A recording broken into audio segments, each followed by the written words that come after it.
ਵਾਹਿਗੁਰੂ ਜੀ ਕਾ ਖਾਲਸਾ ਵਾਹਿਗੁਰੂ ਜੀ ਕੀ ਫਤਿਹ। ਪਰਮ ਸਨਮਾਨਯੋਗ ਸਤਿਗੁਰਾਂ ਦੇ ਚਰਨਾਂ ਵਿੱਚ ਜੁੜ ਮਿਲ ਬੈਠੇ ਰੱਬ ਰੂਪ ਗੁਰਮੁਖ ਸਤਸੰਗੀ ਜਨ, ਸਤਿਗੁਰੂ ਜੀ ਦੀ ਬਖਸ਼ਿਸ਼ ਮਹਿਰਾਮਤ ਦਾ ਸਦਕਾ ਗੁਰੂ ਚਰਨਾਂ ਵਿੱਚ ਜੁੜ ਕੇ ਬਹਿਣ ਦਾ ਸਮਾਂ ਨਸੀਬ ਹੋਇਆ। ਸਤਿਗੁਰੂ ਜੀ ਦੀ ਇਲਾਹੀ ਬਾਣੀ ਦਾ ਕੀਰਤਨ ਗੁਰੂ ਕੇ ਪਿਆਰੇ ਕੀਰਤਨੀਆਂ ਪਾਸੋਂ ਆਪ ਜੀ ਨੇ ਸਰਵਣ ਕੀਤਾ। ਸਤਿਗੁਰੂ ਗੁਰੂ ਅਰਜਨ ਦੇਵ ਮਹਾਰਾਜ ਅੱਜ ਦੇ ਇਸ ਪਾਵਨ ਬਚਨ ਅੰਦਰ ਸੋਝੀ ਦਿੰਦੇ ਹੋਏ ਸਮਝਾਉਂਦੇ ਨੇ।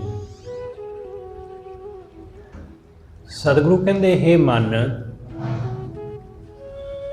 ਜਦ ਮੇਰਾ ਸਤਿਗੁਰੂ ਪੂਰਾ ਹੈ, ਮੈਨੂੰ ਆਪਣੇ ਪੂਰੇ ਸਤਿਗੁਰੂ ਦੇ ਉੱਤੇ ਪੂਰਾ ਭਰੋਸਾ ਹੈ, ਤਾਂ ਫਿਰ ਤੂੰ ਵੈਰਾਗ ਕਿਉਂ ਕਰਦਾ ਹੈ? ਤੂੰ ਘਬਰਾਉਂਦਾ ਕਿਉਂ ਹੈ? ਡਰਦਾ ਕਿਉਂ ਹੈ? ਤੈਨੂੰ ਕਿਸ ਗੱਲ ਦੀ ਚਿੰਤਾ ਸਤਾ ਰਹੀ ਹੈ? ਜਦ ਗੁਰੂ ਉਹ ਪੂਰਾ ਹੈ ਤਾਂ ਫਿਰ ਡਰਨ ਦੀ, ਫਿਕਰ ਕਰਨ ਦੀ ਕੀ ਜ਼ਰੂਰਤ? ਸਤਿਗੁਰੂ ਮਨਸਾ ਕਾ ਦਾਤਾ ਸਭ ਸੁਖ ਨਿਦਾਨ, ਉਹ ਸਾਰੀਆਂ ਮਨਸ਼ਾ ਪੂਰੀਆਂ ਕਰਨ ਵਾਲਾ ਦਾਤਾ ਹੈ। ਸੁੱਖਾਂ ਦਾ ਨਿਧਾਨ, ਸੁੱਖਾਂ ਦਾ ਖਜ਼ਾਨਾ, ਅੰਮ੍ਰਿਤਸਰ, ਅੰਮ੍ਰਿਤ ਦਾ ਸਰੋਵਰ, ਸਦ ਹੀ ਭਰਪੂਰਾ, ਜਿਹੜਾ ਹਮੇਸ਼ਾ ਭਰਪੂਰ ਹੈ, ਜਿਹੜਾ ਰਹਿਮਤਾਂ, ਬਖਸ਼ਿਸ਼ਾਂ, ਸੁੱਖਾਂ, ਸਭ ਦਾਤਾਂ ਨਾਲ ਭਰਪੂਰ ਹੈ। ਤੂੰ ਫਿਕਰ ਕਿਉਂ ਕਰਦਾ ਹੈ? ਤੂੰ ਚਿੰਤਾ ਕਿਉਂ ਕਰਦਾ ਹੈ? ਸਾਡੇ ਮਨ ਦੇ ਅੰਦਰ ਚਿੰਤਾਵਾਂ ਨੇ ਘੇਰਾ ਪਾਇਆ ਹੋਇਆ ਹੈ, ਮਨ ਨੂੰ ਘੇਰ ਰੱਖਿਆ। ਮਨ ਚਿੰਤਾਵਾਂ, ਫਿਕਰਾਂ ਦੇ ਵਿੱਚ ਉਲਝਿਆ ਹੋਇਆ। ਮਨ ਨੂੰ ਹੋਰ ਕੁਝ ਸੁੱਝਦਾ ਨਹੀਂ ਹੈ। ਮਨ ਫਿਕਰ ਕਰਦਾ ਹੈ ਕਿ ਫਲਾਣੀ ਚੀਜ਼ ਹਾਸਲ ਨਹੀਂ ਹੋ ਰਹੀ, ਫਲਾਣੀ ਚੀਜ਼ ਮਿਲ ਨਹੀਂ ਰਹੀ। ਖਾਮ-ਖਾਰ ਬਿਨਾਂ ਗੱਲ ਤੋਂ ਉਹਨਾਂ ਚੀਜ਼ਾਂ ਦੀ ਚਿੰਤਾ ਕਰਦਾ ਹੈ ਜਿਨ੍ਹਾਂ ਚੀਜ਼ਾਂ ਦੀ ਚਿੰਤਾ ਕਰਨ ਦੀ ਜ਼ਰੂਰਤ ਹੀ ਨਹੀਂ ਹੈ, ਜਿਨ੍ਹਾਂ ਦੀ ਫਿਕਰ ਕਰਨ ਦੀ ਲੋੜ ਹੀ ਨਹੀਂ। ਦੁਖੀ ਹੋਈ ਜਾਂਦਾ ਹੈ, ਬੈਰਾਗ ਕਰਦਾ ਹੈ। ਲੋਕ ਤੜਫ ਰਹੇ ਨੇ, ਕੁਰਲਾ ਰਹੇ ਨੇ ਬਿਨਾਂ ਗੱਲ ਤੋਂ ਹੀ। ਜੇ ਉਹਨਾਂ ਨੂੰ ਪੁੱਛੋ ਤਾਂ ਬੜੀ ਹੈਰਾਨੀ ਹੁੰਦੀ ਹੈ ਕਿ ਲੋਕ ਚਿੰਤਾ ਉਸ ਗੱਲ ਦੀ ਕਰ ਰਹੇ ਨੇ ਜੋ ਹਾਲੇ ਹੋਈ ਹੀ ਨਹੀਂ, ਉਸ ਗੱਲ ਦੀ ਫਿਕਰ ਕਰ ਰਹੇ ਨੇ ਜੋ ਹਾਲੇ ਵਾਪਰੀ ਨਹੀਂ ਘਟਨਾ। ਸਤਿਗੁਰੂ ਕਹਿੰਦੇ, ਮਨ ਐਸਾ ਹੈ, ਮਨ ਦੁਖੀ ਹੁੰਦਾ ਹੈ। ਇਸ ਲਈ ਸਤਿਗੁਰੂ ਕਹਿੰਦੇ, ਹੇ ਮਨ, ਤੂੰ ਕਿਉਂ ਬੈਰਾਗ ਕਰਦਾ ਹੈ? ਮਨ ਕਿਉਂ ਬੈਰਾਗ ਕਰੇਗਾ? ਤੂੰ ਕਿਉਂ ਘਬਰਾਉਂਦਾ ਹੈ? ਤੂੰ ਕਿਉਂ ਡਰਦਾ ਹੈ? ਤੂੰ ਭੈ-ਭੀਤ ਕਿਉਂ ਹੁੰਦਾ ਹੈ? ਤੈਨੂੰ ਡਰਨ ਦੀ ਜ਼ਰੂਰਤ ਨਹੀਂ ਹੈ, ਘਬਰਾਉਣ ਦੀ ਲੋੜ ਨਹੀਂ।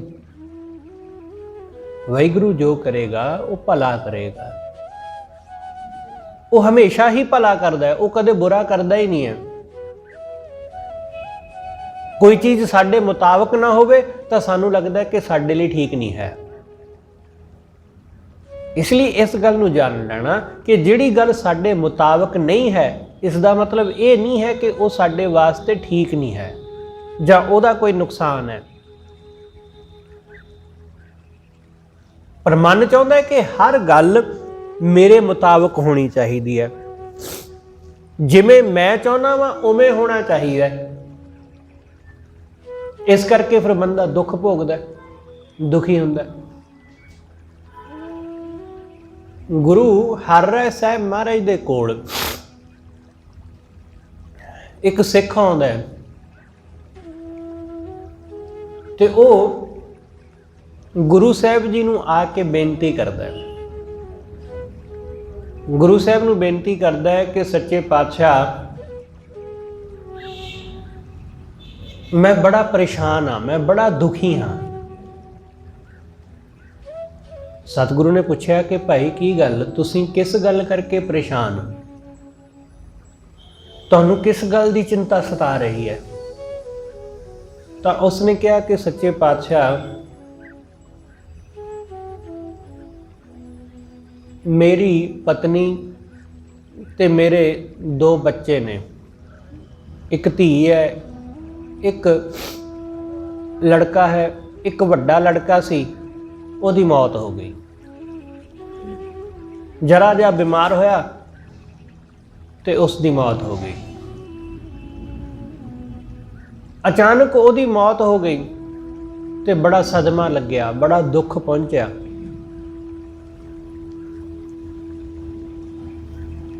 ਤੇ ਮੈਨੂੰ ਹੁਣ ਇਹ ਡਰ ਸਤਾਉਂਦਾ ਰਹਿੰਦਾ ਹੈ ਕਿ ਜੇ ਕਿਤੇ ਮੈਨੂੰ ਕੁਝ ਹੋ ਗਿਆ ਤਾਂ ਮੇਰੇ ਪਰਿਵਾਰ ਦਾ ਪਿੱਛੋਂ ਕੀ ਹੋਏਗਾ, ਕਿਉਂਕਿ ਮੇਰੇ ਪਰਿਵਾਰ ਦਾ ਮੇਰੇ ਬਿਨਾ ਹੋਰ ਕੋਈ ਹੈ ਹੀ ਨਹੀਂ। ਮੇਰੇ ਪਰਿਵਾਰ ਦਾ ਮੇਰੇ ਬਿਨਾ ਹੋਰ ਕੋਈ ਨਹੀਂ ਹੈ। ਇਸ ਲਈ ਮੈਨੂੰ ਇਹ ਚਿੰਤਾ ਸਤਾ ਰਹੀ ਹੈ, ਇਹ ਫਿਕਰ ਸਤਾ ਰਹੀ ਹੈ ਕਿ ਜੇ ਮੈਨੂੰ ਕੁਝ ਹੋ ਗਿਆ ਤਾਂ ਮੇਰਾ ਟੱਬਰ, ਮੇਰੀ ਪਤਨੀ, ਮੇਰੇ ਬੱਚੇ ਉਹ ਕਿੱਥੇ ਜਾਣਗੇ?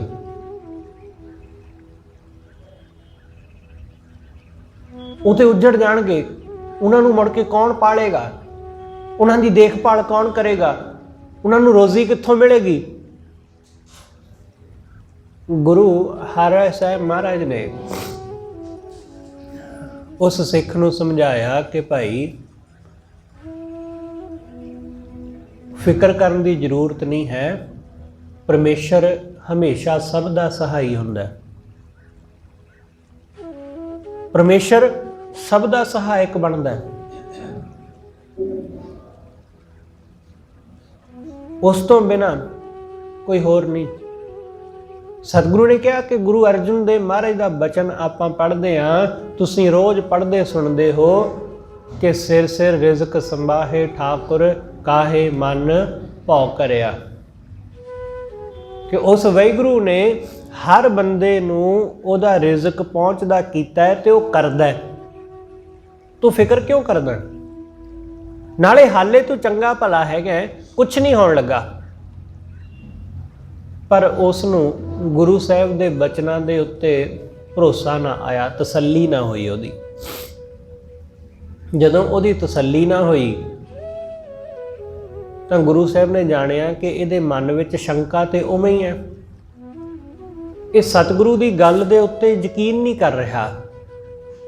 ਬਹੁਤ ਦਫਾ ਐਸਾ ਹੁੰਦਾ ਹੈ, ਲੋਕ ਗੁਰੂ ਦੀ ਗੱਲ ਦੇ ਉੱਤੇ ਭਰੋਸਾ ਨਹੀਂ ਕਰ ਪਾਉਂਦੇ।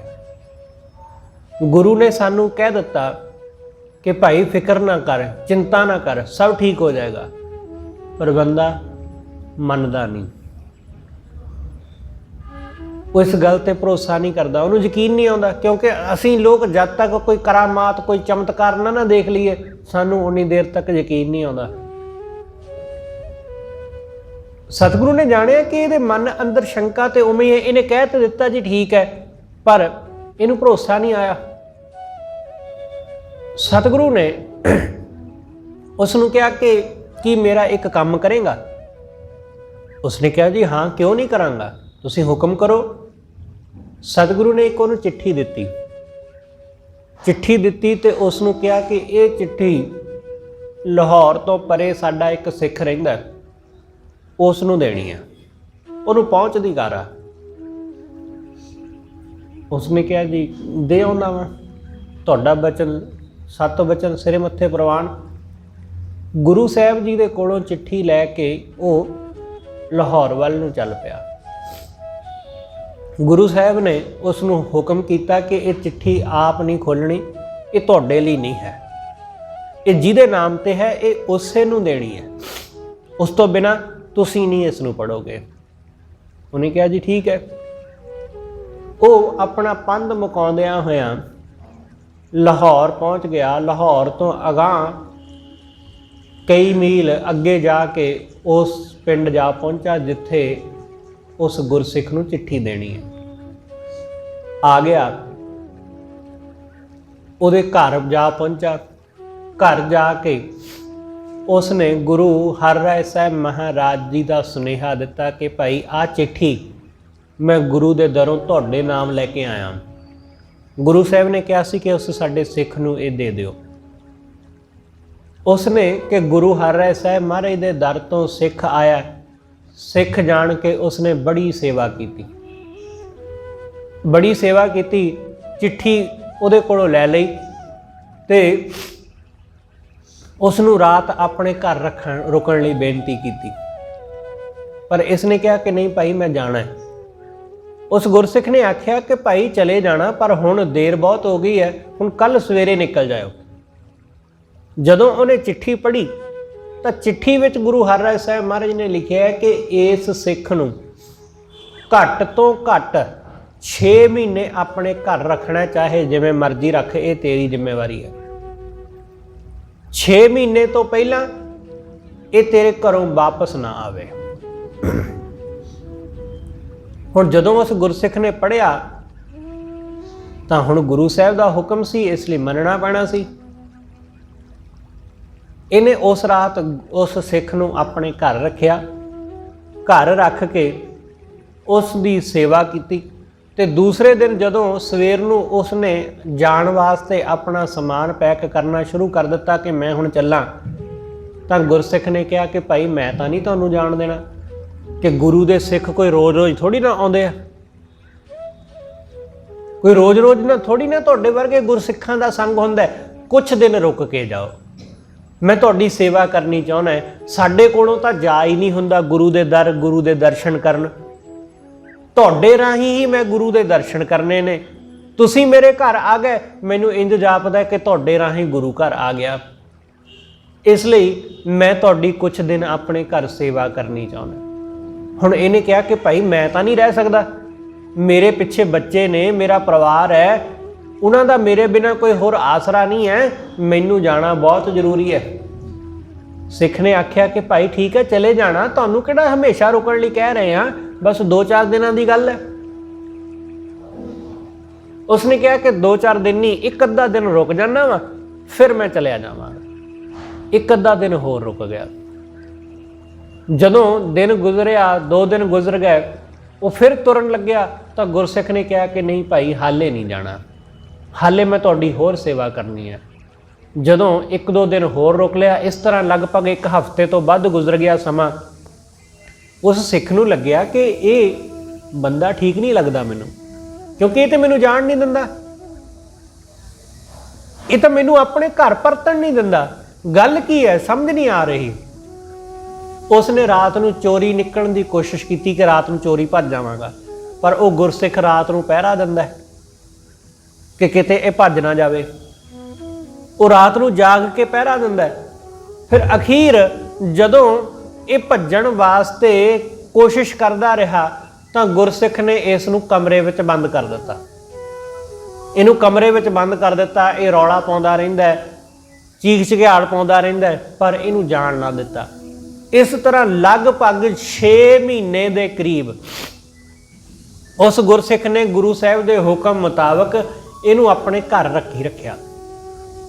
ਜਦੋਂ 6 ਮਹੀਨੇ ਦਾ ਸਮਾਂ ਪੂਰਾ ਹੋ ਗਿਆ ਤਾਂ ਉਸ ਗੁਰਸਿੱਖ ਨੇ ਇਸ ਨੂੰ ਕਮਰੇ ਚੋਂ ਕੱਢਿਆ ਤੇ ਸਭ ਤੋਂ ਪਹਿਲਾਂ ਇਹਦੇ ਕੋਲੋਂ ਮਾਫੀ ਮੰਗੀ ਕਿ ਮੈਂ ਤੁਹਾਡੇ ਕੋਲੋਂ ਖਿਮਾ ਚਾਹੁੰਦਾ ਵਾਂ, ਮੈਂ ਨਹੀਂ ਸੀ ਤੁਹਾਨੂੰ ਇਸ ਤਰ੍ਹਾਂ ਆਪਣੇ ਘਰ ਵਿੱਚ ਜ਼ਬਰਦਸਤੀ ਨਹੀਂ ਸੀ ਰੱਖਣਾ ਚਾਹੁੰਦਾ, ਪਰ ਗੁਰੂ ਹਰਿਰਾਏ ਸਾਹਿਬ ਮਹਾਰਾਜ ਦੀ ਚਿੱਠੀ ਜਿਹੜੀ ਤੁਸੀਂ ਲੈ ਕੇ ਆਏ ਨਾ, ਉਸ ਚਿੱਠੀ ਵਿੱਚ ਇਹੀ ਲਿਖਿਆ ਸੀ ਕਿ ਚਾਹੇ ਇਹਨੂੰ ਪਿਆਰ ਨਾਲ, ਚਾਹੇ ਇਹਨੂੰ ਧੱਕੇ ਨਾਲ, ਜਿਵੇਂ ਮਰਜ਼ੀ ਰੱਖੋ, ਪਰ ਇਹਨੂੰ 6 ਮਹੀਨੇ ਆਪਣੇ ਘਰ ਰੱਖੋ।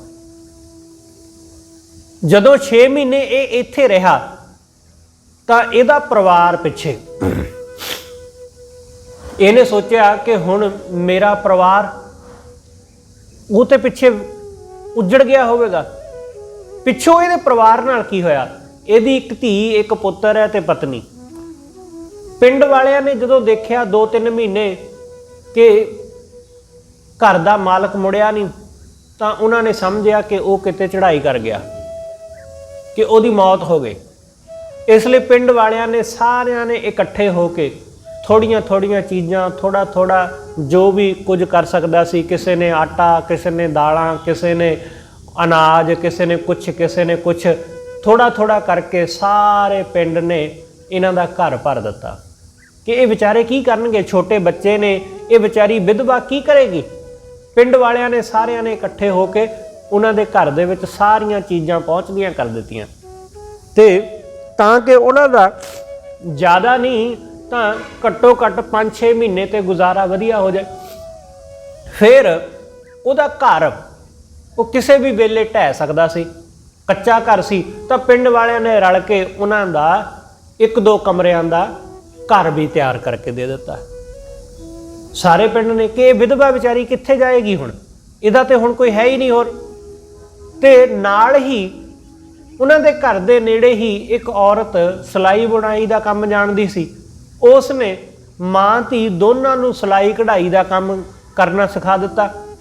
ਤੇ ਜਿਹੜਾ ਉਹਦਾ ਮੁੰਡਾ ਸੀ, ਜਵਾਕ ਸੀ ਉਹਦਾ, ਉਸ ਨੂੰ ਬਾਣੀਏ ਨੇ, ਪਿੰਡ ਦੇ ਬਾਣੀਏ ਨੇ ਆਪਣੀ ਦੁਕਾਨ ਦੇ ਉੱਤੇ ਰੱਖ ਲਿਆ, ਉਹਦੀ ਹੱਟੀ ਦੇ ਉੱਤੇ ਕੰਮ ਕਰਨ ਲੱਗ ਪਿਆ। ਇਸ ਤਰ੍ਹਾਂ ਤਿੰਨੋਂ ਜਾਣੇ ਆਪਣਾ ਗੁਜ਼ਾਰਾ ਆਪ ਹੀ ਚਲਾਉਣ ਲੱਗ ਪਏ। ਮੁੰਡਾ ਉਹਨਾਂ ਦਾ ਦੁਕਾਨ ਤੇ ਜਾਂਦਾ, ਉੱਥੋਂ ਜੋ ਵੀ ਉਸ ਨੂੰ ਮਾਇਆ ਮਿਲਦੀ ਹੈ ਉਹ ਘਰ ਲਿਆਉਂਦਾ, ਉਹਦੇ ਨਾਲ ਉਹਨਾਂ ਦਾ ਥੋੜ੍ਹਾ ਬਹੁਤ ਘਰ ਦਾ ਵਧੀਆ ਸਿਸਟਮ ਚੱਲ ਪਿਆ। ਤੇ ਫਿਰ ਉਹ ਦੋਨੋਂ ਮਾਵਾਂ ਧੀਆਂ ਉਹ ਸਿਲਾਈ ਬੁਣਾਈ ਦਾ ਕੰਮ ਕਰਨ ਲੱਗ ਪਈਆਂ, ਉਹਨਾਂ ਦਾ ਘਰ ਸਭ ਠੀਕ ਠਾਕ ਹੋ ਗਿਆ। ਤੇ ਇੱਧਰ 6 ਮਹੀਨਿਆਂ ਬਾਅਦ ਜਦੋਂ ਇਹ ਸਿੱਖ ਵਾਪਸ ਮੁੜਿਆ, ਹੁਣ ਮਨ ਵਿੱਚ ਸੋਚਦਾ ਆਉਂਦਾ ਹੈ ਕਿ ਮੇਰਾ ਪਰਿਵਾਰ ਤਾਂ ਉੱਜੜ ਗਿਆ ਹੋਣਾ, ਮੇਰਾ ਟੱਬਰ, ਮੇਰੀ ਧੀ, ਮੇਰਾ ਪੁੱਤ, ਮੇਰੀ ਪਤਨੀ, ਉਹਨਾਂ ਨੂੰ ਤਾਂ ਹੋ ਸਕਦਾ ਕਿ ਪਿੰਡ ਵਾਲਿਆਂ ਨੇ ਪਿੰਡੋਂ ਕੱਢਤਾ ਹੋਵੇ। ਇਸ ਤਰ੍ਹਾਂ ਦੀਆਂ ਸੋਚਾਂ ਸੋਚਦਾ ਉਹ ਆਪਣੇ ਪਿੰਡ ਆ ਪਹੁੰਚਾ। ਜਦੋਂ ਆਪਣੇ ਪਿੰਡ, ਆਪਣੇ ਨਗਰ ਆਇਆ ਤੇ ਆਪਣੇ ਘਰ ਪਹੁੰਚਿਆ, ਦੇਖਦਾ ਹੈ ਕਿ ਉਹਦਾ ਘਰ ਤੇ ਉੱਥੇ ਹੈ ਹੀ ਨਹੀਂ, ਕਿਉਂਕਿ ਜਿਹੜਾ ਘਰ ਉਹ ਛੱਡ ਕੇ ਗਿਆ ਸੀ ਉਹ ਘਰ ਤਾਂ ਕੱਚਾ ਸੀ ਤੇ ਉਹਦੀ ਥਾਂ ਢਾਹ ਕੇ ਹੋਰ ਮਕਾਨ ਖੜਾ ਕਰ ਦਿੱਤਾ ਗਿਆ। ਉਸ ਨੂੰ ਲੱਗਿਆ ਕਿ ਸ਼ਾਇਦ ਮੇਰੇ ਥਾਂ ਘਰ ਦੇ ਉੱਤੇ ਕਿਸੇ ਨੇ ਕਬਜ਼ਾ ਕਰ ਲਿਆ ਹੋਣਾ, ਤੇ ਉਸ ਘਰ ਨੂੰ ਢਾਹ ਕੇ ਉਹਦੀ ਥਾਂ ਹੋਰ ਘਰ ਬਣਾ ਲਿਆ। ਇੱਧਰ ਉੱਧਰ ਦੇਖਦਾ, ਕੋਈ ਨਜ਼ਰ ਨਹੀਂ ਆਉਂਦਾ। ਇੰਨੇ ਨੂੰ ਅਚਾਨਕ ਉਹਦੇ ਘਰ ਦੇ ਵਿੱਚੋਂ ਉਹਦੀ ਘਰ ਵਾਲੀ ਬਾਹਰ ਨਿਕਲਦੀ ਹੈ, ਦਰਵਾਜ਼ਾ ਖੋਲ੍ਹਦੀ ਹੈ। ਉਸ ਨੂੰ ਦੇਖ ਕੇ ਬੜਾ ਹੈਰਾਨ ਹੁੰਦਾ, ਇਹਨੂੰ ਲੱਗਿਆ ਕਿ ਸ਼ਾਇਦ ਮੇਰੀ ਘਰ ਵਾਲੀ ਕਿਸੇ ਹੋਰ ਦੇ ਨਾਲ ਬਹਿ ਗਈ, ਕਿਸੇ ਹੋਰ ਨਾਲ ਬਹਿ ਗਈ ਹੋਵੇਗੀ ਕਿ ਉਹਨਾਂ ਨੇ ਇਹ ਘਰ ਬਣਾ ਲਿਆ ਹੋਣਾ। ਇਸ ਨੇ ਨੇੜੇ ਹੋ ਕੇ ਪੁੱਛਿਆ, ਇਹਦੀ ਘਰ ਵਾਲੀ ਦੇਖ ਕੇ ਹੈਰਾਨ ਹੋਈ ਤੇ ਉਹਨੇ ਆਪਣੇ ਪਤੀ ਨੂੰ ਮਿਲੀ ਤੇ ਉਸ ਨੂੰ ਕਿਹਾ ਕਿ ਅਸੀਂ ਤਾਂ ਸਮਝੇ ਸਾਂ ਕਿ ਤੁਸੀਂ ਚੜ੍ਹਾਈ ਕਰ ਗਏ। ਉਹਨੇ ਸਾਰੀ ਗੱਲਬਾਤ ਦੱਸੀ ਕਿ ਮੈਨੂੰ ਇਸ ਤਰ੍ਹਾਂ ਗੁਰੂ ਹਰਿਰਾਏ ਸਾਹਿਬ ਮਹਾਰਾਜ ਨੇ ਇੱਕ ਸਿੱਖ ਦੇ ਕੋਲ ਭੇਜ ਦਿੱਤਾ ਤੇ ਉਹਨੇ 6 ਮਹੀਨੇ ਮੈਨੂੰ ਆਉਣ ਨਹੀਂ ਦਿੱਤਾ। ਮੈਂ ਸੋਚਦਾ ਸਾਂ ਕਿ ਜੇ ਮੈਂ ਮਰ ਜਾਵਾਂਗਾ ਤਾਂ ਮੇਰੇ ਮਰਨ ਤੋਂ ਬਾਅਦ ਮੇਰੀ ਧੀ ਦਾ, ਮੇਰੇ ਪੁੱਤ ਦਾ, ਮੇਰੇ ਪਰਿਵਾਰ ਦਾ ਕੀ ਹੋਵੇਗਾ। ਪਰ ਮੇਰੇ ਇੱਥੋਂ ਜਾਣ ਤੋਂ ਬਾਅਦ ਘਰ ਵੀ ਬਣ ਗਿਆ, ਘਰ ਵਿੱਚ ਚੀਜ਼ਾਂ ਵੀ ਆ ਗਈਆਂ, ਘਰ ਦਾ ਗੁਜ਼ਾਰਾ ਵੀ ਵਧੀਆ ਹੋਣ ਲੱਗ ਪਿਆ। ਹੁਣ ਗੱਲ ਸਮਝ ਆ ਗਈ ਕਿ ਐਵੇਂ ਖਾਮ ਖਾ ਫਿਕਰ ਨਹੀਂ ਕਰਨੀ ਚਾਹੀਦੀ, ਚਿੰਤਾ ਨਹੀਂ ਕਰਨੀ ਚਾਹੀਦੀ ਕਿ ਕੱਲ੍ਹ ਕੀ ਹੋਵੇਗਾ, ਕੌਣ ਜਾਣਦਾ। ਇਸ ਲਈ ਕਿ ਮੈਂ ਹੀ ਇਹਨਾਂ ਦਾ ਗੁਜ਼ਾਰਾ ਚਲਾਉਣ ਵਾਲਾ ਹਾਂ, ਮੈਂ ਹੀ ਇਹਨਾਂ ਦਾ ਮਾਲਕ ਹਾਂ। ਇਹ ਤੇ ਮੇਰੇ ਮਨ ਦਾ ਭੁਲੇਖਾ ਸੀ। ਗੁਰੂ ਹਰਿਰਾਏ ਸਾਹਿਬ ਮਹਾਰਾਜ ਨੇ ਮੇਰੇ ਮਨ ਦਾ ਭਰਮ ਦੂਰ ਕਰ ਦਿੱਤਾ, ਮੇਰੇ ਮਨ ਦਾ ਭੁਲੇਖਾ ਦੂਰ ਕਰ ਦਿੱਤਾ। ਹੁਣ ਸਮਝ ਆ ਗਈ ਕਿ ਦਾਤਾ ਉਹ ਪ੍ਰਮਾਤਮਾ ਹੈ ਜਿਹੜਾ ਸਭ ਨੂੰ ਰਿਜ਼ਕ ਦਿੰਦਾ ਹੈ। ਇਹ ਸਾਰਾ ਪਰਿਵਾਰ ਇਕੱਠਾ ਹੋ ਕੇ ਕੁਝ ਦਿਨਾਂ ਬਾਅਦ ਗੁਰੂ ਹਰਿਰਾਏ ਸਾਹਿਬ ਮਹਾਰਾਜ ਦੇ ਦਰ ਪਹੁੰਚਿਆ। ਇਹਨੇ ਜਾ ਕੇ ਸਤਿਗੁਰੂ ਦੇ ਕੋਲੋਂ ਖਿਮਾ ਮੰਗੀ ਤੇ ਸਤਿਗੁਰੂ ਨੂੰ ਕਿਹਾ ਕਿ ਹੁਣ ਮੈਨੂੰ ਇਹ ਗੱਲ ਸਮਝ ਆ ਗਈ, ਹੁਣ ਮੈਨੂੰ ਇਹ ਗੱਲ ਸਮਝ ਆ ਗਈ ਕਿ ਰਿਜ਼ਕ ਦੇਣ ਵਾਲਾ ਉਹ ਵਾਹਿਗੁਰੂ ਹੈ, ਇਸ ਲਈ ਫਿਕਰ ਕਰਨੀ ਨਹੀਂ ਚਾਹੀਦੀ। ਜਿਹੜੀ ਗੱਲ ਤੁਸੀਂ ਮੈਨੂੰ ਉਸ ਦਿਨ ਕਹੀ ਸੀ ਨਾ, ਤੁਸੀਂ ਸ਼ਬਦ ਕਿਹਾ ਸੀ ਮੈਨੂੰ ਗੁਰੂ ਅਰਜੁਨ ਦੇਵ ਮਹਾਰਾਜ ਦਾ, ਉਹ ਮੈਨੂੰ ਹੁਣ ਸਮਝ ਆਇਆ कि काहे रे मन चितवै उद्दम जा आहर हर जीओ परिया। हुण समझ आ गई कि उन्हें साडे आहार दा साडी रोजी दा बंदोबस्त पहले ही कीता होया, इसलिए क्यों फिक्र करिए, क्यों चिंता करिए, कल जो होवेगा देखा जाएगा। असीं कल दी फिक्र दे विच उलझे रहने आ। गुरु अर्जुन देव महाराज इस शब्द अंदर कहते ने मन क्यों वैराग करेगा, कि मन तू क्यों फिक्र करदा, तू क्यों रो रहा है। मन रोई जा रहा है कि मेरे कोल चीज़ां नहीं है, मन फिक्र कर रहा है कि मेरे कोल कख भी नहीं है। मन चिंता विच लगा होया, सब कुछ है, सब चीज़ां हैगियां, बस खाम खा फिक्र है बिना गल तो ही। फिक्र इस गल दी नहीं है कि रोटी नहीं है, फिक्र इस गल दी है कि दूसरियां दे नालों वधिया कार मेरे कोल नहीं है। फिक्र इस गल दी है, फिक्र इस गल दी नहीं है कि मेरे कोल वधिया घर नहीं है, फिक्र इस गल दी है कि दूसरियां दा घर मेरे नालों ज़्यादा वधिया है। घबराहट इस करके हो रही है, जदों कोई दूसरा बंदा मेरे नालों वधिया कार लै लैंदा ना, तो फिक्र फिर लगती है कि उन्हें लै ली, मेरे को लै नहीं हुई।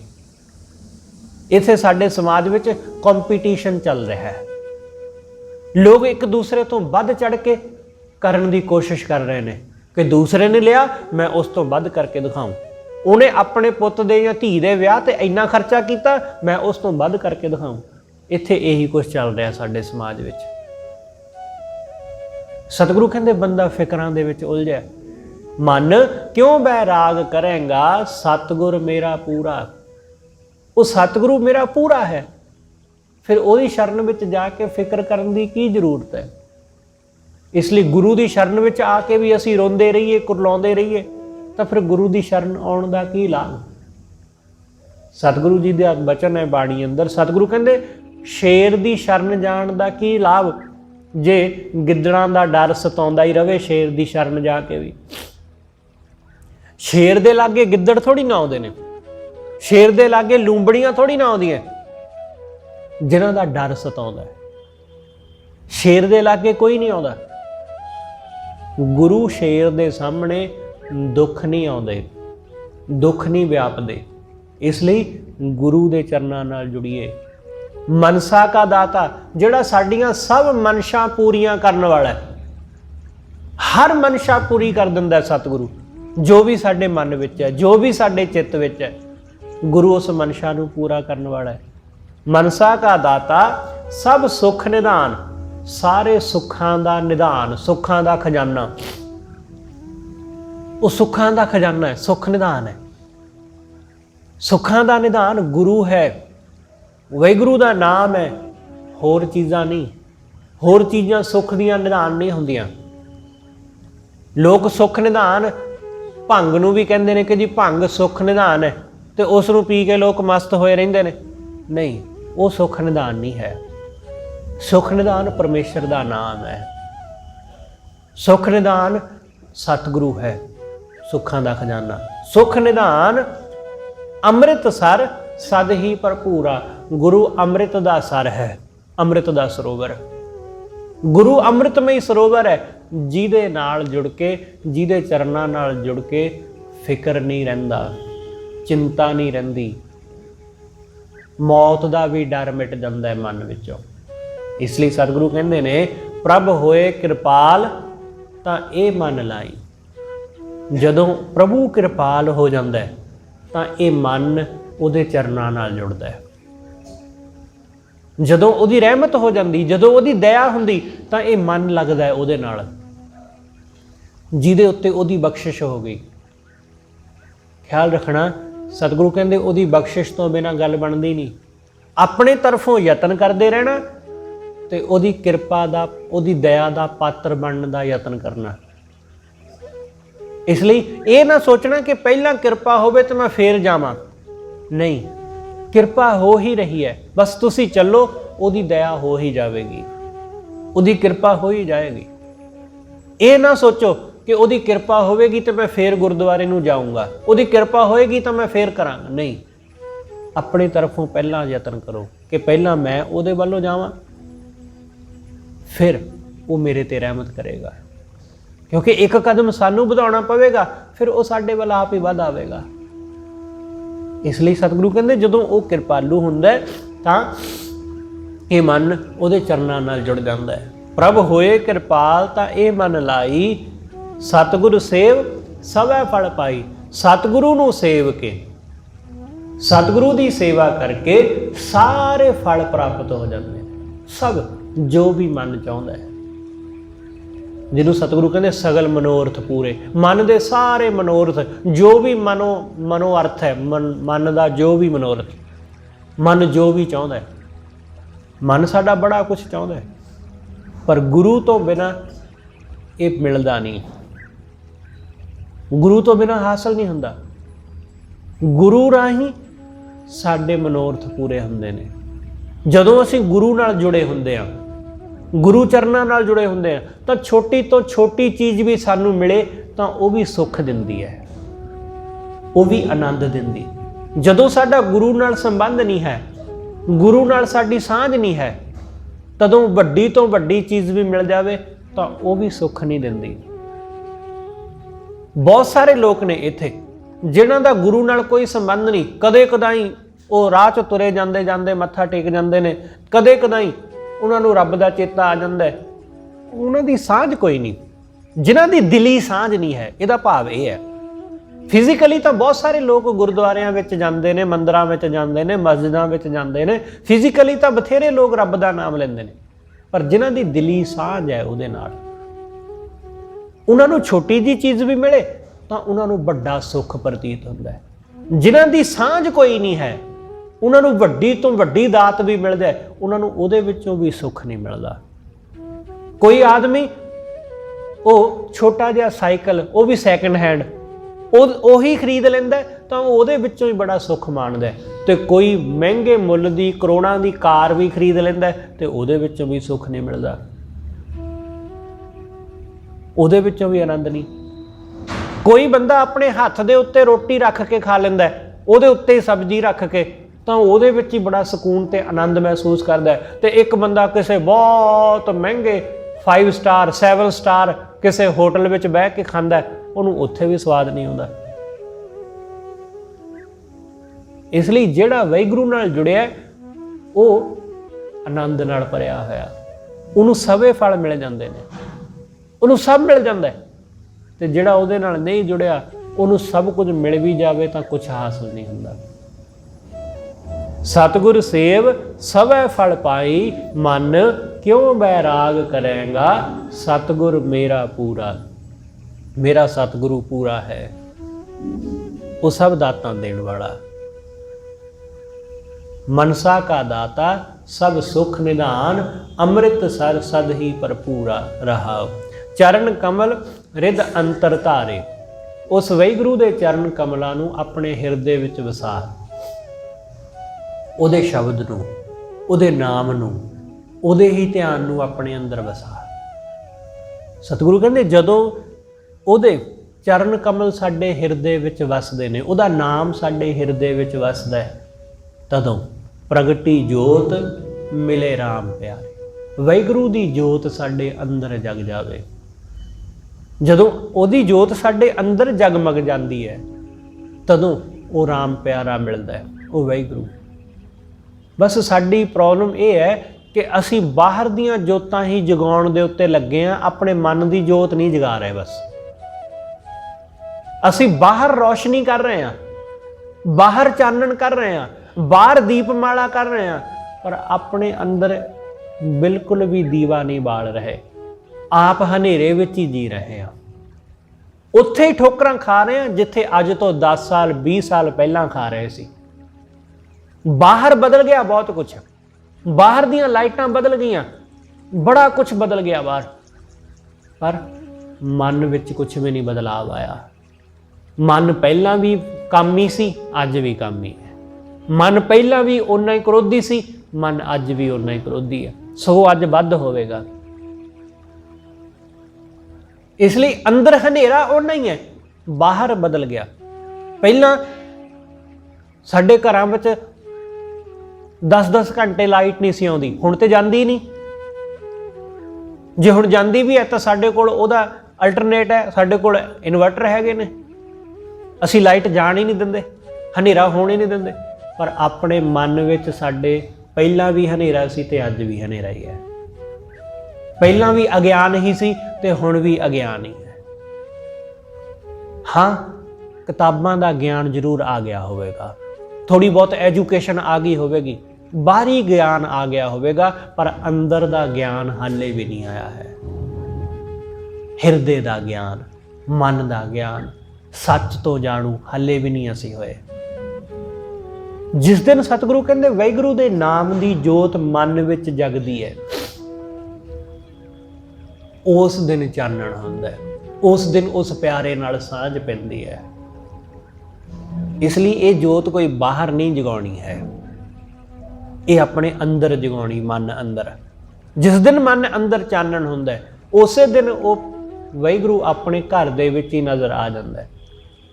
ਪ੍ਰਗਟੀ ਜੋਤ ਮਿਲੇ ਰਾਮ ਪਿਆਰੇ। ਜਿਵੇਂ ਹੀ ਜੋਤ ਪ੍ਰਗਟ ਹੋਈ ਤਾਂ ਉਹ ਵਾਹਿਗੁਰੂ ਮਿਲ ਪਿਆ। ਹੁਣ ਆਪਾਂ ਵੇਖਦੇ ਨਾ ਅਚਾਨਕ ਕਿ ਜੋਤ ਜਗ ਪਈ, ਤੁਸੀਂ ਮਾਚਿਸ ਨਾਲ ਉਸ ਨੂੰ ਜਗਾਇਆ, ਚਾਨਣ ਹੋ ਗਿਆ। ਬਸ ਐਸਾ ਹੀ ਜਦੋਂ ਸਾਡੇ ਅੰਦਰ ਗੁਰੂ ਦੇ ਗਿਆਨ ਦਾ ਚਾਨਣ ਹੋ ਜਾਂਦਾ ਹੈ ਤਾਂ ਉਹ ਰਾਮ ਪਿਆਰਾ, ਉਹ ਵਾਹਿਗੁਰੂ ਸਾਡੇ ਮਨ ਵਿੱਚ ਹੀ, ਸਾਡੇ ਹਿਰਦੇ ਵਿੱਚ ਹੀ ਵਸਦਾ ਦਿਸ ਪੈਂਦਾ ਹੈ। ਪੰਜ ਸਖੀ ਮਿਲ ਮੰਗਲ ਗਾਇਆ। ਪੰਜ ਸਖੀ ਸਾਡੇ ਇਹ ਇੰਦਰੇ, ਇਹਨਾਂ ਨਾਲ ਮਿਲ ਕੇ ਅੱਖਾਂ, ਕੰਨ, ਸਾਡੀ ਜ਼ੁਬਾਨ, ਇਹ ਸਾਡੇ ਹੱਥ ਪੈਰ, ਇਹਨਾਂ ਨਾਲ ਮਿਲ ਕੇ ਉਹਦਾ ਮੰਗਲ ਗਾਇਆ ਕਿ ਅੱਖਾਂ ਹੁਣ ਉਹਦਾ ਦੀਦਾਰ ਕਰਦੀਆਂ, ਕੰਨ ਹੁਣ ਉਹਨੂੰ ਹੀ ਸੁਣਦੇ ਨੇ, ਜ਼ੁਬਾਨ ਉਸੇ ਨੂੰ ਗਾਉਂਦੀ ਹੈ, ਹੱਥ ਪੈਰ ਉਸੇ ਦੀ ਸੇਵਾ ਵਿੱਚ, ਉਹਦੇ ਮਾਰਗ ਤੇ ਚੱਲਣ ਵਿੱਚ ਲੱਗੇ ਹੋਏ ਨੇ। ਜਦੋਂ ਸਾਡੇ ਇੰਦਰੇ ਇਸ ਤਰ੍ਹਾਂ ਉਸ ਵਾਹਿਗੁਰੂ ਦੇ ਮੰਗਲ ਗਾਉਣ ਲੱਗ ਜਾਣ ਕਿ ਤੁਸੀਂ ਕਿਸੇ ਨੂੰ ਵੀ ਦੇਖੋ, ਚਾਹੇ ਕੋਈ ਇਸਤਰੀ ਹੋਵੇ ਚਾਹੇ ਕੋਈ ਮਰਦ, ਤੁਸੀਂ ਉਸ ਦੇ ਅੰਦਰ ਉਸ ਵਾਹਿਗੁਰੂ ਨੂੰ ਹੀ ਦੇਖਣਾ ਆਰੰਭ ਕਰ ਦੇਵੋ, ਚਾਹੇ ਕੋਈ ਵੀ ਹੋਵੇ। ਜਦੋਂ ਹਰ ਬੰਦਾ, ਹਰ ਇਸਤਰੀ ਉਸ ਪ੍ਰਮਾਤਮਾ ਦਾ ਹੀ ਰੂਪ ਨਜ਼ਰ ਆਉਣ ਲੱਗ ਜਾਵੇ, ਸਤਿਗੁਰੂ ਕਹਿੰਦੇ ਫਿਰ ਇਹ ਅੱਖਾਂ ਸਫਲ ਹੋ ਜਾਂਦੀਆਂ। ਜਦੋਂ ਹਰ ਗੱਲ ਪ੍ਰਮਾਤਮਾ ਦੀ ਹੀ ਗੱਲ ਲੱਗਣ ਲੱਗ ਜਾਵੇ ਤਾਂ ਇਹ ਸਾਡੇ ਕੰਨ ਸਫਲ ਹੁੰਦੇ ਨੇ। ਸਤਿਗੁਰੂ ਕਹਿੰਦੇ ਇਹਨਾਂ ਸਾਰਿਆਂ ਨੇ ਮਿਲ ਕੇ ਹੁਣ ਏਕਾ ਕਰ ਲਿਆ ਤੇ ਇਹ ਹੁਣ ਉਸ ਪ੍ਰਮਾਤਮਾ ਦੇ ਗੁਣ ਗਾਉਂਦੇ ਨੇ, ਉਹਦੇ ਮੰਗਲ ਗਾਉਂਦੇ ਨੇ। ਅੱਖਾਂ ਉਹਨੂੰ ਹੀ ਦੇਖਦੀਆਂ, ਕੰਨ ਉਹਨੂੰ ਹੀ ਸੁਣਦੇ ਨੇ, ਜ਼ੁਬਾਨ ਉਹਨੂੰ ਹੀ ਗਾਉਂਦੀ ਹੈ। ਪੰਜ ਸਖੀ ਮਿਲ ਮੰਗਲ ਗਾਇਆ, ਅਨਹਦ ਬਾਣੀ ਨਾਦ ਵਜਾਇਆ। ਅਨਹਦ ਬਾਣੀ ਲਗਾਤਾਰ, ਅਨਹਦ ਮਤਲਬ ਬਿਨਾਂ ਰੁਕਿਆ, ਕੰਟੀਨਿਊ, ਲਗਾਤਾਰ ਵੱਜਦਾ ਹੈ ਕਿ ਉਹਦੀ ਬਾਣੀ, ਉਹਦਾ ਸ਼ਬਦ, ਉਹਦੇ ਨਾਮ ਦੀ ਧੁਨ ਮੇਰੇ ਅੰਦਰ ਲਗਾਤਾਰ ਵੱਜ ਉੱਠੀ, ਬਿਨਾਂ ਰੁਕਿਆ, ਬਿਨਾਂ ਰੁਕਿਆ, ਲਗਾਤਾਰ। ਅਨਹਦ ਬਾਣੀ ਨਾਦ ਵਜਾਇਆ, ਗੁਰੂ ਨਾਨਕ ਤੁਠਾ ਮਿਲਿਆ ਹਰ ਰਾਏ। ਗੁਰੂ ਨਾਨਕ, ਤੁਠਾ ਮਤਲਬ ਪ੍ਰਸੰਨ, ਤੁਠਾ। ਸਤਿਗੁਰੂ ਜਿਹੜਾ ਮੇਰੇ ਤੇ ਪ੍ਰਸੰਨ ਹੋ ਗਿਆ। ਸਤਿਗੁਰੂ ਹਮੇਸ਼ਾ ਹੀ ਪ੍ਰਸੰਨ ਹੈ, ਉਹ ਹਮੇਸ਼ਾ ਹੀ ਬਸ ਉਹਦੀ ਪ੍ਰਸੰਨਤਾ ਲੈਣ ਦਾ ਯਤਨ ਕਰਨਾ ਕਿ ਗੁਰੂ ਦੀ ਪ੍ਰਸੰਨਤਾ ਮਿਲ ਜਾਏ, ਬੰਦਿਆਂ ਦੀ ਨਹੀਂ, ਗੁਰੂ ਦੀ। ਬੰਦਿਆਂ ਦੀ ਪ੍ਰਸੰਨਤਾ ਲੈ ਕੇ, ਲੋਕਾਂ ਦੀ ਪ੍ਰਸੰਨਤਾ ਲੈ ਕੇ ਕੁਝ ਹਾਸਲ ਨਹੀਂ ਹੁੰਦਾ। ਪਰ ਜਿਸ ਦਿਨ ਗੁਰੂ ਤਰੁੱਠ ਪੈਂਦਾ ਹੈ, ਜਿਸ ਦਿਨ ਗੁਰੂ ਸਾਡੇ ਤੇ ਪ੍ਰਸੰਨ ਹੋ ਜਾਂਦਾ ਹੈ, ਉਸ ਦਿਨ ਗੱਲ ਬਣਦੀ ਹੈ, ਉਸ ਦਿਨ ਸਭ ਕੁਝ ਮਿਲ ਜਾਂਦਾ ਹੈ ਉਹਦੇ ਤਰੁੱਠਣ ਨਾਲ। ਗੁਰੂ ਨਾਨਕ ਤੁਠਾ ਮਿਲਿਆ ਹਰ ਰਾਏ, ਗੁਰੂ ਨਾਨਕ ਤੁਠਾ ਮਿਲ ਪਿਆ। ਪ੍ਰਗਟੀ ਜੋਤ, ਸਤਿਗੁਰੂ ਕਹਿੰਦੇ ਰਹਿਮਤ ਹੋਈ, ਉਹਦੀ ਜੋਤ ਪ੍ਰਗਟ ਹੋਈ, ਗੁਰੂ ਮਿਲ ਪਿਆ ਤੇ ਸੁਖ ਰੈਣ ਵਿਹਾਣੀ ਸਹਿਜ ਸੁਭਾਏ। ਜ਼ਿੰਦਗੀ ਰੂਪੀ ਰਾਤ ਇਹ ਸੁੱਖ ਦੇ ਵਿੱਚ ਬਤੀਤ ਹੁੰਦੀ ਹੈ। ਹੁਣ ਸੁਖ ਰੈਣ ਵਿਹਾਣੀ, ਰੈਣ ਹੁਣ ਵਿਹਾਣੀ ਬਤੀਤ ਹੋ ਰਹੀ ਹੈ ਆਨੰਦ ਨਾਲ, ਕਿਉਂਕਿ ਗੁਰੂ ਮਿਲ ਪਿਆ। ਤੇ ਐਸਾ ਸਤਿਗੁਰੂ ਮਿਲ ਪਿਆ ਜਿਹੜਾ ਹਮੇਸ਼ਾ ਦਇਆ ਕਰਦਾ ਹੈ, ਜਿਹੜਾ ਹਮੇਸ਼ਾ ਸਾਡੇ ਉੱਪਰ ਬਖਸ਼ਿਸ਼ਾਂ ਕਰਦਾ ਹੈ। ਐਸਾ ਸਤਿਗੁਰੂ ਮਿਲ ਪਿਆ ਤੇ ਹੁਣ ਸਹਿਜ ਸੁਭਾਏ ਆਨੰਦ ਵਿੱਚ ਗੁਜ਼ਰਦੀ ਜ਼ਿੰਦਗੀ, ਆਨੰਦ ਨਾਲ, ਸਕੂਨ ਨਾਲ। ਇਸ ਲਈ ਗੁਰੂ ਨਾਲ ਜੁੜਨਾ, ਗੁਰੂ ਨਾਲ ਜੁੜ ਕੇ ਹੀ ਆਨੰਦ ਹੈ, ਗੁਰੂ ਨਾਲ ਜੁੜ ਕੇ ਹੀ ਸਕੂਨ ਹੈ, ਗੁਰੂ ਨਾਲ ਜੁੜ ਕੇ ਹੀ ਸੁੱਖ ਹੈ। ਬਸ ਮਨ ਜੁੜਿਆ ਰਹੇ ਉਹਦੇ ਚਰਨਾਂ ਨਾਲ। ਸਤਿਗੁਰੂ ਇਹ ਰਹਿਮਤ ਸਭ ਦੇ ਉੱਪਰ ਕਰੇ, ਹੋਈਆਂ ਭੁੱਲਾਂ ਲਈ ਖਿਮਾ ਸਤਿਗੁਰੂ ਜੀ, ਅਤੇ ਆਪ ਸਰਬੱਤ ਸੰਗਤ ਬਖਸ਼ਣਯੋਗ। ਭੁੱਲਾਂ ਨਾ ਚਿਤਾਰਦੇ ਹੋਏ ਆਖੋ ਜੀ ਵਾਹਿਗੁਰੂ ਜੀ ਕਾ ਖਾਲਸਾ ਵਾਹਿਗੁਰੂ ਜੀ ਕੀ ਫਤਿਹ।